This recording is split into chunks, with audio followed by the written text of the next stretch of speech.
नमस्कार दर्शक बंधु आपण मानंकु स्वागत।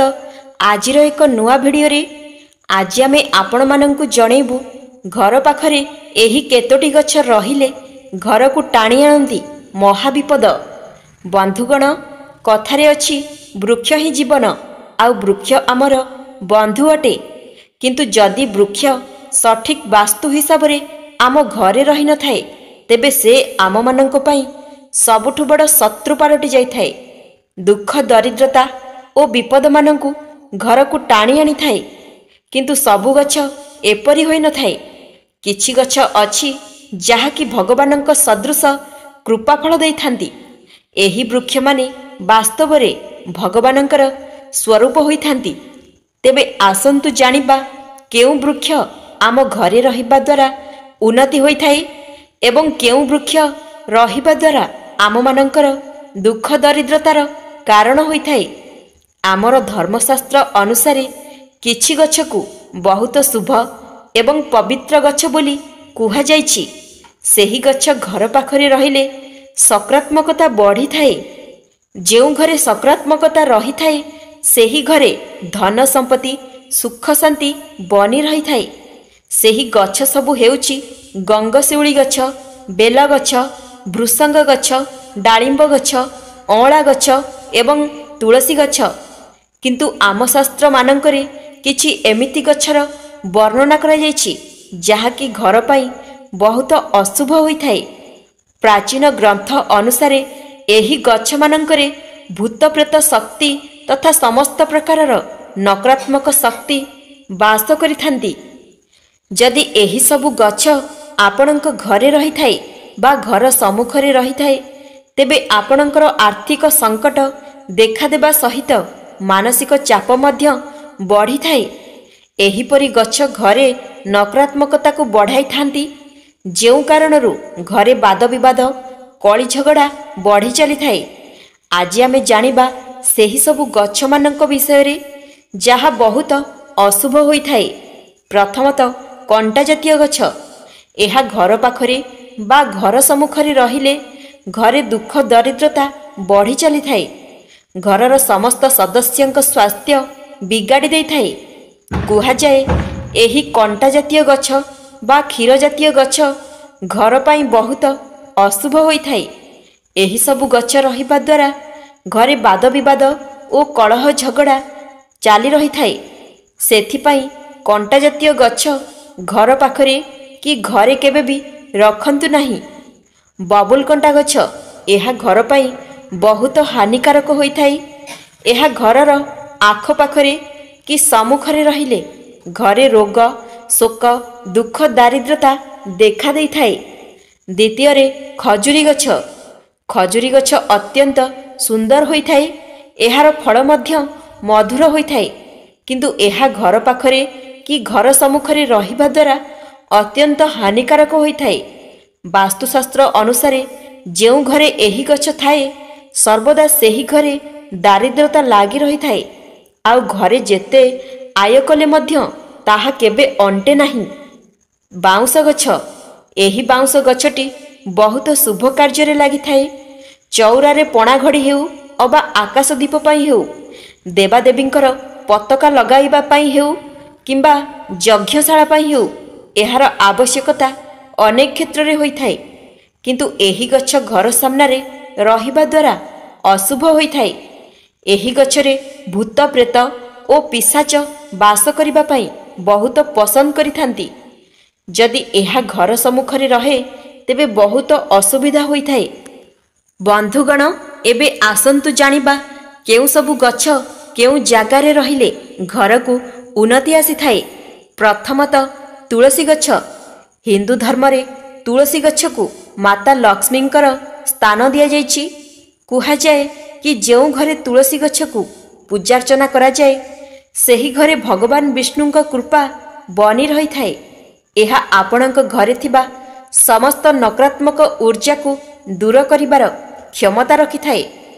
ध्यान रखिबे कि तुलसी गछ को दक्षिण दिगरे लगाइबे नाही, कारण एहा उन्नति बदल रे अधिक क्षति पहुंचाइब। तुलसी गछ को सर्वदा पूर्व ईशान्य कोण रे लगाइबा उचित। ସମସ୍ତ ମନୁଷ୍ୟ ସକାଳୁ ସ୍ନାନ ସାରି ତୁଳସୀ ଗଛରେ ପାଣି ଦେବା ଶୁଭ ମନାଯାଇଥାଏ। କୁହାଯାଏ କି ତୁଳସୀ ଗଛରେ ପ୍ରତ୍ୟେକ ଗୁରୁବାର ଦିନ ସକାଳେ କ୍ଷୀର ଛିଞ୍ଚିବା ଦ୍ୱାରା ଏବଂ ପ୍ରତ୍ୟେକ ଦିନ ସକାଳେ ଦେଶୀ ଗାଈ ଘିଅରେ ଦୀପ ବା ସଞ୍ଜ ସଳିତା ଜାଳିବା ଦ୍ୱାରା ସେହି ଘରେ ଦେବୀ ଲକ୍ଷ୍ମୀ ପ୍ରସନ୍ନ ହୋଇ ବାସ କରିଥାନ୍ତି। ଦ୍ୱିତୀୟରେ ବେଲଗଛ। ବେଲଗଛ ଭଗବାନ ମହାଦେବଙ୍କର ଅତ୍ୟନ୍ତ ପ୍ରିୟ ହୋଇଥାଏ। ମାନ୍ୟତା ରହିଛି କି ଏହି ବେଲଗଛରେ ସ୍ୱୟଂ ଶିବଶଙ୍କର ବାସ କରିଥାନ୍ତି। ଭଗବାନ ଶିବଙ୍କର ଅତି ପ୍ରିୟ ହେଉଛି ବେଲଗଛ। କୁହାଯାଏ ଯେଉଁ ଘରେ ବେଲଗଛ ରହିଥାଏ ସେଠାରେ ଦେବୀ ଲକ୍ଷ୍ମୀ ଅନେକ ପିଢ଼ି ପର୍ଯ୍ୟନ୍ତ ବାସ କରିଥାନ୍ତି।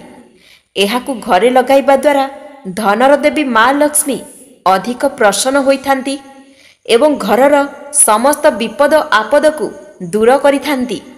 ସବୁଦିନ ବେଲଗଛ ମୂଳରେ ପାଣି ଦେଲେ ପିତୃପୁରୁଷ ତୃପ୍ତ ହୋଇଥାନ୍ତି।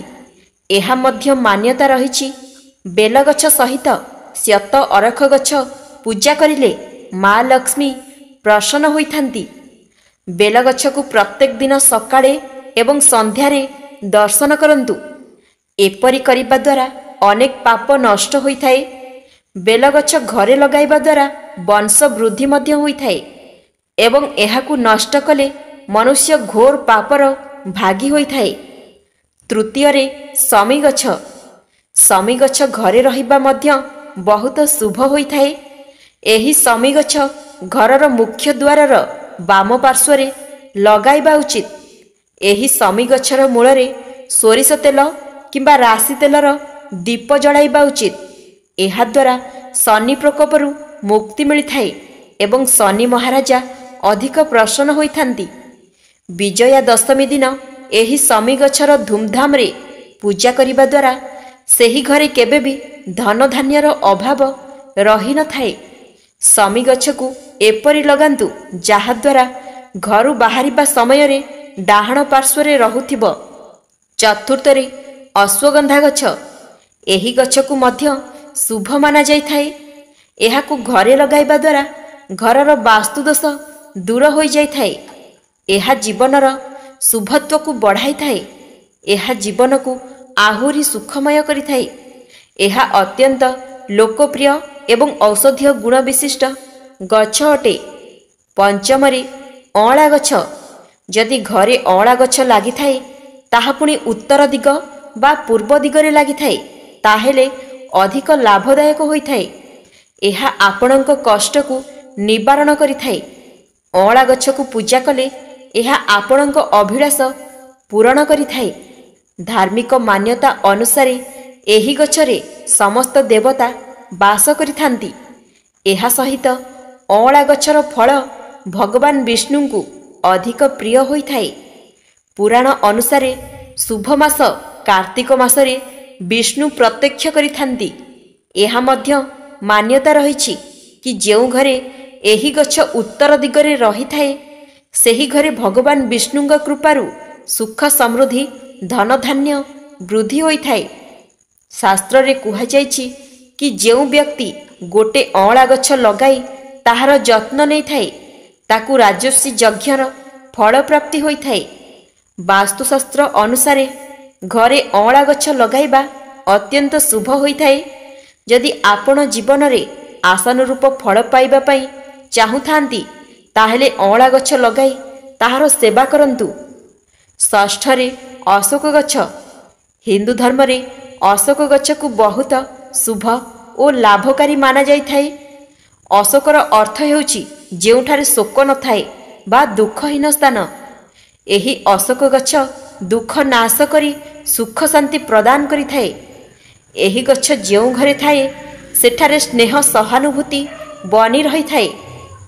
ମାନ୍ୟତା ରହିଛି କି ଅଶୋକ ଗଛ ଲଗାଇବା ଦ୍ୱାରା ଘରେ ସୁଖ ସମୃଦ୍ଧି ଧନଧାନ୍ୟ ବୃଦ୍ଧି ହୋଇଥାଏ। ସେହି ପରିବାରରେ କାହାର ମଧ୍ୟ ଅକାଳ ମୃତ୍ୟୁ ହୋଇନଥାଏ। ସପ୍ତମରେ ଶ୍ୟତ ଅରଖ ଗଛ। ଶ୍ୟତ ଅରଖ ଗଛରେ ହଳଦୀ ଅରୁଆ ଚାଉଳ ଗଙ୍ଗାଜଳ ଦେଇ ପୂଜା କରିବା ଦ୍ୱାରା ଏହି ଅରଖ ଗଛ ଯେତେ ଯେତେ ବଢ଼ିଥାଏ ସେଠାରେ ରହୁଥିବା ଲୋକମାନଙ୍କୁ ସୁଖ ଶାନ୍ତି ପ୍ରାପ୍ତ ହୋଇଥାଏ। ଏହା ମଧ୍ୟ ମାନ୍ୟତା ରହିଛି କି ଯେଉଁ ଘର ପାଖରେ ଶ୍ୟତ ଅରଖ ଗଛର ଫୁଲ ଫଳ ଭରି ରହିଥାଏ ସେହି ଘରେ ସର୍ବଦା ଉନ୍ନତି ହୋଇଥାଏ ଏବଂ ସେହି ଘରେ ଗୁପ୍ତ ଧନ ରହିଥାଏ ଅବା ସେହି ଘରର ମୁଖିଆଙ୍କୁ ଆକସ୍ମିକ ଧନ ପ୍ରାପ୍ତି ହୋଇଥାଏ। ଅଷ୍ଟମରେ ମନ୍ଦାର ଗଛ। ମନ୍ଦାର ଗଛକୁ ଘରେ କୌଣସି ସ୍ଥାନରେ ଲଗାଇ ପାରିବେ, କିନ୍ତୁ ଧ୍ୟାନ ରଖିବେ କି ଏହି ମନ୍ଦାର ଗଛକୁ ପର୍ଯ୍ୟାପ୍ତ କିରଣ ଆବଶ୍ୟକ ହୋଇଥାଏ। ତେଣୁ ଏହି ଗଛକୁ ସୂର୍ଯ୍ୟ କିରଣ ପଡ଼ୁଥିବା ସ୍ଥାନରେ ଲଗାଇବା ଉଚିତ। ମନ୍ଦାର ଫୁଲକୁ ପାଣିରେ ପକାଇ ସୂର୍ଯ୍ୟଙ୍କୁ ଅର୍ପଣ କଲେ ଆଖି ରୋଗ, ଅସ୍ଥି ରୋଗ ଦୂର ହୋଇଥାଏ ଏବଂ ନାମଖ୍ୟାତି ବଢ଼ିଥାଏ। ମଙ୍ଗଳ ଗ୍ରହର ସମସ୍ୟା, ସମ୍ପତ୍ତି ବାଧା, ଆଇନଗତ ସମସ୍ୟା ଥିଲେ ପ୍ରତ୍ୟେକ ମଙ୍ଗଳବାର ଦିନ ଭଗବାନ ହନୁମାନଙ୍କୁ ଅର୍ପଣ କରିବା ଉଚିତ ଅଟେ। ମାତା ଦୁର୍ଗାଙ୍କୁ ପ୍ରତ୍ୟେକ ଦିନ ମନ୍ଦାର ଫୁଲ ଅର୍ପଣ କଲେ ସମସ୍ତ ପ୍ରକାରର ବିପଦ ଦୂର ହୋଇଥାଏ। ନବମରେ ନଡ଼ିଆ ଗଛ। ଏହା ମଧ୍ୟ ଶୁଭ ହୋଇଥାଏ। କୁହାଯାଏ କି ଯେଉଁ ଘରେ ନଡ଼ିଆ ଗଛ ରହିଥାଏ ସେହି ଘରେ ମାନ ସମ୍ମାନ ବୃଦ୍ଧି ହୋଇଥାଏ। ଦଶମରେ ନିମ୍ବ ଗଛ। ଘରର ଉତ୍ତର ପଶ୍ଚିମ ଦିଗରେ ନିମ୍ବ ଗଛ ରହିବା ଅତ୍ୟନ୍ତ ଶୁଭ ହୋଇଥାଏ। ଏହା ସକାରାତ୍ମକ ଉର୍ଜା ସହିତ ଅନେକ ପ୍ରକାରର କଲ୍ୟାଣ କରିଥାଏ। ଧର୍ମଶାସ୍ତ୍ର ଅନୁସାରେ ଯେଉଁ ପ୍ରାଣୀ ନିମ୍ବ ଗଛ ଲଗାଇଥାଏ ତାହାକୁ ମୃତ୍ୟୁ ପରେ ଶିବଲୋକ ଏବଂ ସୂର୍ଯ୍ୟଲୋକ ପ୍ରାପ୍ତ ହୋଇଥାଏ। 11ରେ କଦଳୀ ଗଛ। କଦଳୀ ଗଛ ମଧ୍ୟ ଧାର୍ମିକ ମାନ୍ୟତା ଅନୁସାରେ ଅତ୍ୟନ୍ତ ଶୁଭ ହୋଇଥାଏ। ଏହା ଐଶାନ୍ୟ ବା ଉତ୍ତର ପୂର୍ବ କୋଣରେ ଅତ୍ୟନ୍ତ ଶୁଭ ହୋଇଥାଏ। ଏହା ବୃହସ୍ପତି କାରକ ହୋଇଥିବାରୁ ଏହାକୁ ଐଶାନ୍ୟ କୋଣରେ ଲଗାଇଲେ ଧନଧାନ୍ୟରେ ବୃଦ୍ଧି ହୋଇଥାଏ। ଏହାଦ୍ୱାରା ଲକ୍ଷ୍ମୀ ନାରାୟଣଙ୍କ କୃପା ପ୍ରାପ୍ତ ହୋଇଥାଏ। ଏହି କଦଳୀ ଗଛର ଛାଇରେ ବସି ପାଠ ପଢ଼ିଲେ ସ୍ମରଣ ଶକ୍ତି ବୃଦ୍ଧି ପାଇଥାଏ। ବନ୍ଧୁଗଣ, ଡାଳିମ୍ବ ଗଛ ମଧ୍ୟ ଅଧିକ ଶୁଭ ହୋଇଥାଏ। ଏହା ସୁଖ ଶାନ୍ତି ବୃଦ୍ଧି କରିଥାଏ, ବଂଶ ବୃଦ୍ଧି କରିଥାଏ। ଏହାଛଡ଼ା ମୁଖ୍ୟ ଦ୍ୱାରରେ ଡାଳିମ୍ବ ଗଛ ଲଗାଇବା ଅତ୍ୟନ୍ତ ଶୁଭଦାୟକ ହୋଇଥାଏ।